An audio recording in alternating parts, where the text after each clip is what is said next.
Have you ever wondered what your life would look like if you never went to school? Take note of how that question made you feel, because there's a clear distinction between going to school and getting an education. But chances are, when you heard that question, you immediately associated the two. And that's the problem. For most of us, school has been such a fundamental part of our lives that it's almost impossible to imagine education without it. From childhood, we were placed inside classrooms, we're given a curriculum, but taught us we're expected to. Public school enrollment across the country has been falling over the past 5 years, and that may have serious impacts. And reading Number of those children who are denied access to education, which is not their fault. We're tested on how well we've learned it. We're given a grade, and then we're moved to the next level. Year after year, class after class, exam after exam, until eventually we're told that we're ready to enter the real world, which means a significant portion of our lives has been spent under the influence and to a very large extent the conditioning of the system. But this is what I want us to really consider. What exactly is the system conditioning us to become?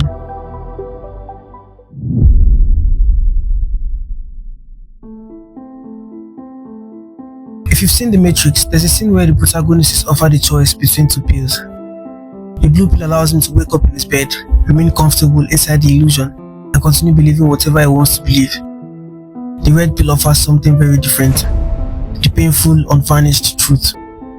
Now, I'm not suggesting that the education system is literally the Matrix, but I honestly think the metaphor raises an interesting question.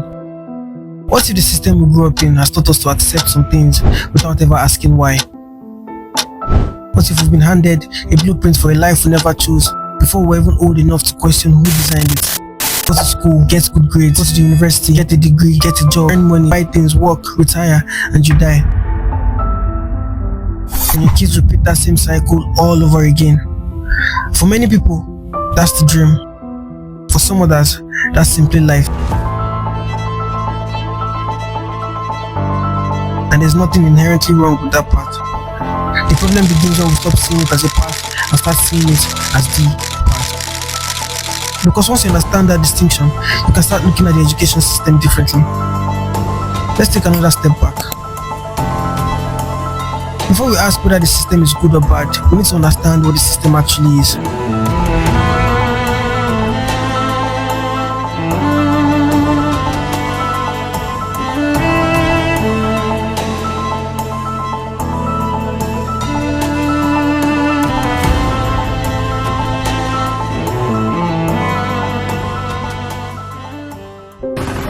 In the 18th century, Prussia developed a system of state-supported education. This was after their recent military defeats, and the states became interested in strengthening their nation through discipline, organization, and civic education. Education became an important part of that project. Then in the 19th century, an American education reformer, Horace Mann, traveled to Prussia and studied its education system. Impressed by what he had seen, he returned to the United States and became one of the major advocates for public education in America. This is where our story becomes interesting. The modern education system was developed alongside the rise of the industrialization, mass employment, and highly complex societies that required large numbers of people who could read, write, calculate, follow procedures, and function within institutions. Now, that does not mean that there was some secret room where people sat down and decided to create schools to control everyone. No. What this means is that we should ask an uncomfortable question. What happens when a system built to educate a certain group of people has become standard for everyone? Because standardization has an obvious advantage. It's efficient. You can teach thousands or even millions of people the same foundational knowledge. You can test them, you can compare them, you can organize them, you can even create predictable outcomes. But the issue is that human beings are not meant to be standardized.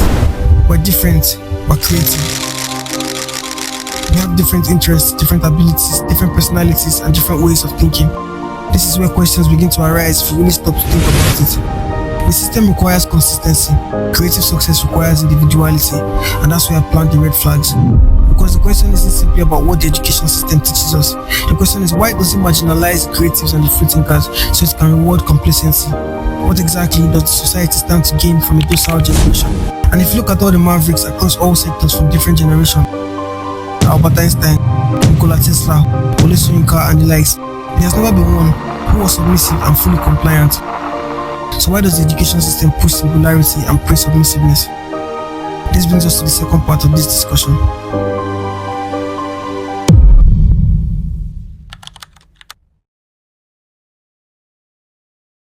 Now, if you've been through high school, you must have encountered a student that constantly asks, why? Why is this the answer? Why do we solve this way? Why does this rule exist? Why do I need to learn this?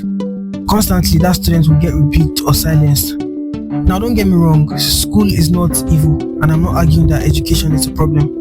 I'm arguing that we've confused education with a particular institution. School can educate, but school is not education. A degree can demonstrate that you've completed a program, but a degree does not guarantee that you know how to think. And perhaps the most dangerous thing an education system can produce isn't an ignorant person. It's an educated person who has never learned how to think or question what they've been taught. Now, as a product of the same education system I'm criticizing, there's one mistake I made throughout my entire student life that the real world taught me against. We confuse intelligence with academic performance. For most of my life, I subconsciously believed that the smartest person in the room was the person with the highest grade, the person who came first in class, the person who could remember the most information, the person who could solve the hardest questions in an examination. And if you struggled academically, you were made to feel like you were somehow less intelligent. But then I entered the real world and I realized something. The real world doesn't give you multiple choice options. Sometimes you're lucky to even get a choice at all. The real world gives you problems you've never seen before and asks you to figure them out. You need to know how to find information, you need to know how to retain information, and how to determine whether that information is actually reliable. You need to know how to connect different pieces of information. You need to be able to communicate, negotiate, adapt, create, fail, and then try again. An integral life process that the education system penalizes. This is when I began to understand the difference between studying to pass an exam and actually knowing things. Because school is exceptionally good at rewarding the first and not the second. Think about the average examination. You are given a question, there is a correct answer, and your job is to produce that answer. The closer your answer is to what the examiner expects, the higher your score. Again, there is nothing inherently wrong with this. There are situations where having the correct answer matters. 2 plus 2 is 4. Water boils at a certain temperature under standard atmospheric pressure. The problem arises when this model becomes our default understanding of intelligence. Because some of the most important questions in life don't have an answer at the back of the textbook. And sometimes there isn't even a universally correct answer. You have to think, you have to investigate, and ultimately you have to make a judgment. That's a completely different intellectual skill. And here's where I think the education system gets particularly interesting. We are taught that a textbook can provide a solution to all the problems you will encounter. But in the real world, there's no textbook or playbook to life. It's just you and your intuition. And while we are busy measuring what students know, we don't always measure how they arrived at what they know. A student can memorize an entire textbook and still have no idea how to conduct independent research. A student can graduate with first-class honors and still struggle to solve a problem they've never encountered before. And the reverse can also be true. Someone can perform terribly in school and possess extraordinary creativity, intuition, entrepreneurial ability, emotional intelligence, or problem-solving skills. Now, I'm not saying grades are meaningless. They're not. Academic performance tells you something. The problem is that we've allowed it to tell us too much. Grades should not be a measurement of intelligence, and academic intelligence should not be a measurement of potential. Because at that point, we start treating people's grades as predictions of their future. That's where I think the education system has absolutely failed.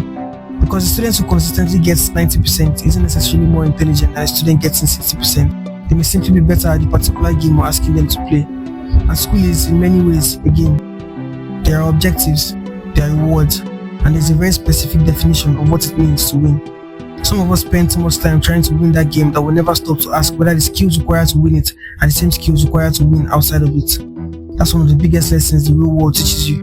Nobody cares that you were the best student in your class if you cannot adapt when the rules change. And nobody can give you a grade for having an idea. You have to make the idea work.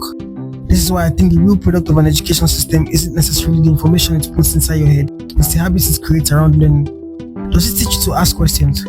Does it teach you to investigate? Does it teach you to challenge assumptions?